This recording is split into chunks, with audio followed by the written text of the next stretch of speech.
시편 104편은 하나님의 창조의 능력을 찬양하는 시다라고 말씀드렸어요. 그래서 시인은 하나님을 찬양하는데 창세기에 기록된 창조의 순서대로 하나님을 찬양하고 있다고 했어요. 그래서 시인은 맨 먼저 무엇을 찬양합니까? 하나님께서 첫째 날 빛을 창조하셨기 때문에 빛을 창조하신 하나님을 찬양하고요. 두 번째로는 하나님께서 둘째 날 하늘과 땅을 창조하셨기 때문에 하늘과 땅을 창조하신 하나님을 찬양하고 있어요. 그리고 세 번째로는 하나님이 땅과 바다를 창조하셨죠. 그래서 땅과 바다를 창조하신 하나님을 찬양했습니다. 자, 이제 네 번째 찬양은 어떤 찬양일까요? 하나님이 넷째 날 무엇을 창조하셨는지 보면 시인이 네 번째로 무엇을 찬양하고 있는지 알 수 있겠죠.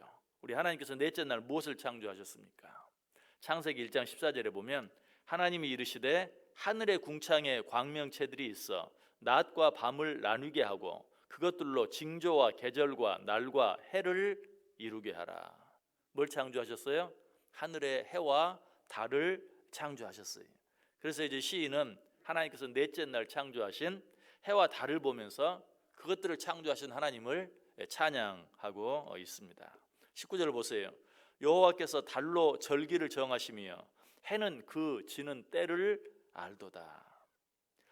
이 세상에 존재하는 것들 가운데 하늘의 해와 달만큼 정확한 것은 없어요.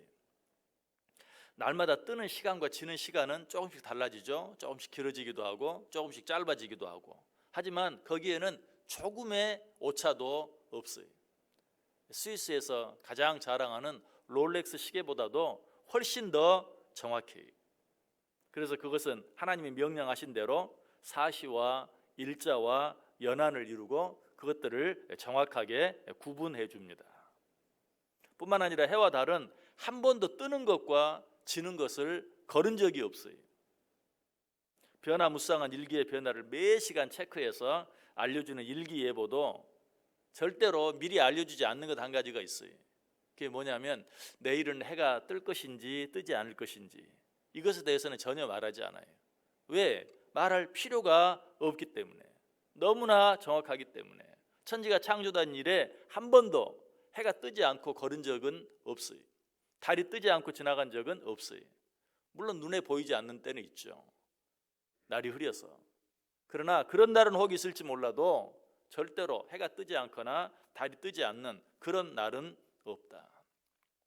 아마 우리 가운데 오지랖이 너무 넓어서 이 사람 저 사람 염려까지 다 내 염려인 것처럼 하며 사는 사람이 혹 있다 할지라도, 아니 지구상의 사람들이 하는 모든 염려가 다 자기 염려인 것처럼 그것들을 짊어지고 사는 사람이 있다 할지라도 내일은 해가 뜨지 않으면 어떡할까 하는 염려를 하는 사람은 한 사람도 없어요.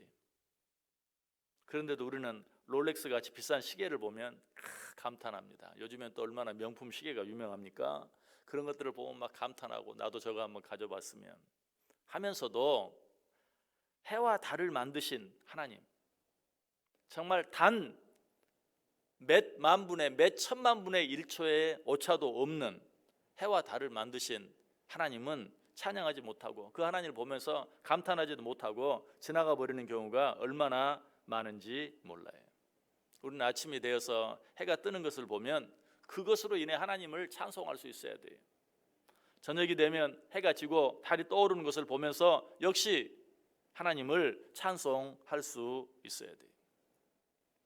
자, 그런데 이 사실을 생각하면서 우리가 절대로 잊지 말아야 될 중요한 사실 한 가지가 있어요.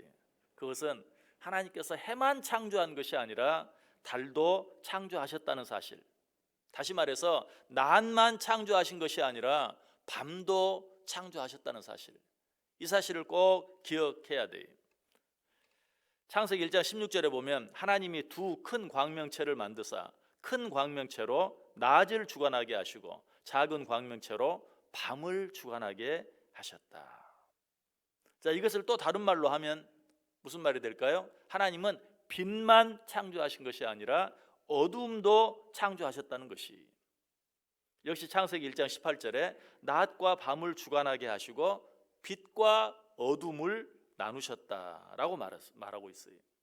오늘 본문도 이 사실을 다시 한번 확인시켜 주고 있습니다. 20절에 보면 주께서 흑암을 지어 밤이 되게 하셨다.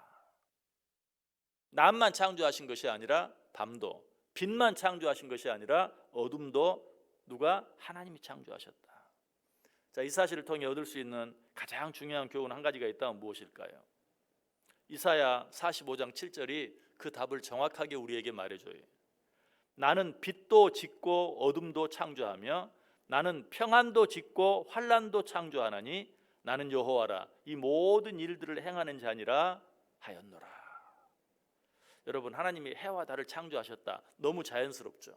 또 하나님이 빛과 어둠을 창조하셨다. 이것도 너무 자연스럽죠. 그런데 이것은 자연스럽지 않죠. 하나님은 평안도 만드셨지만 환난도 만드셨다. 그래? 똑같은 말이. 해도 만드셨지만 달도 만드셨다. 빛도 만드셨지만 어둠도 만드셨다. 낮도 만드셨지만 밤도 만드셨다. 이 말은 평안도 만드셨지만 환난도 만드셨다는 사실이. 빛을 창조하신 이도 하나님이시고 어둠을 창조하신 이도 하나님이신 것처럼 우리 인생에 평안을 주시는 분도 하나님이시고 환난을 주시는 분도 하나님이라는 사실이. 그렇다면 어때요? 평안을 주실 때는 하나님 감사합니다 찬송하고, 환난을 주실 때는 하나님 왜 이러십니까 원망하고 불평해야 됩니까? 아니, 평안을 주실 때도 감사하지만 환난을 주실 때도 감사할 수 있어야 돼요. 하나님은 평안도 만드셨지만 환난도 만드신 분이 어느 때든지 그 속에 하나님의 뜻이 있어요. 그래서 평안할 때는 평안해서 감사하고 환난이 있을 때는 또 그 환난으로 인하여 우리가 지금 다 알지 못한 하나님의 뜻이 있음을 믿고 우리는 하나님께 맡기면서 기도하면서 역시 감사하고 찬송해야 돼요. 그래서 솔로몬은 전도서 7장 13절 14절에서 뭐라고 말합니까? 하나님께서 행하시는 일을 보라. 하나님께서 굽게 하신 것을 누가 능히 곧게 하겠느냐. 형통한 날에는 기뻐하고 곤고한 날에는 되돌아보아라. 이 두 가지를 하나님이 병행하게 하사 사람이 그의 장래 일을 능히 헤아려 알지 못하게 하셨느니라. 지금 여러분의 삶이 해가 떠 있는 낮과 같은 삶입니까? 아니면 밤과 같은 어둠의 삶입니까? 낮과 같은 삶 속에는 말할 것도 없고 혹 밤과 같은 삶 속에 있다 할지라도 거기에도 하나님의 뜻이 있습니다. 하나님이 허락하신 것입니다. 그러므로 우리는 형통할 때는 어때요? 기뻐하면서 감사하면서 찬송하고, 공부할 때는 어때요? 기도하면서 그 속에 있는 하나님의 뜻을 기다리며 찾으며 역시 하나님께 감사하고 찬송할 수 있어야 돼요. 우리는 하나님을 반쪽만 믿으면 안 돼요. 해만 만드신 하나님만 믿어서는 안 돼요. 달도 만드신 하나님, 낮만 만드신 하나님을 믿으면 안 돼요. 밤도 만드신 하나님, 빛만 만드신 하나님을 믿으면 안 돼요. 어둠도 만드신 하나님, 평안만 만드신 하나님을 믿으면 안 돼요. 환난도 만드신 하나님, 그 믿음이 진짜 믿음이에요. 이런 믿음을 가진 자들은 정말 악한 마귀가 손을 대지 못해요. 그런 사람은 이래도 감사 저래도 감사, 이래도 찬송 저래도 찬송, 그야말로 전천후 믿음, 어떤 일에서도 감사할 수 있는, 찬양할 수 있는 전천후 믿음을 가지고 있기 때문에 여러분 이런 믿음의 소유자 되시길 바랍니다. 그래서 여러분의 인생 전체가 낮과 같든지 밤과 같든지 평안의 시간이든지 환난의 시간이든지 어느 때든지 그 안에서 하나님의 뜻을 찾고 그것으로 인하여 하나님께 감사하고 찬송하며 살아갈 수 있는 그야말로 전천후 참 믿음의 삶 되어줄 수 있기를 주님의 이름으로 간절히 축원합니다.